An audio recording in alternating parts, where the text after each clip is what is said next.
Στρατιώτας ο Νίκος είναι έτοιμος να ξεκινήσει.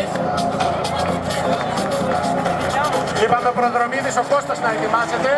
Προδρομίδης Κώστας να ετοιμάζεται μετά. Συμμετέχοντες να έχουν το νου τους με το πέρας της γάμα κατηγορίας θα ξεκινήσει αμέσως η Α. Για το δεύτερο σκέλος δεν θα υπάρξει διακοπή καθόλου. Να έχουν το νου τους οι αγωνιζόμενοι, μην απομακρυνθούν.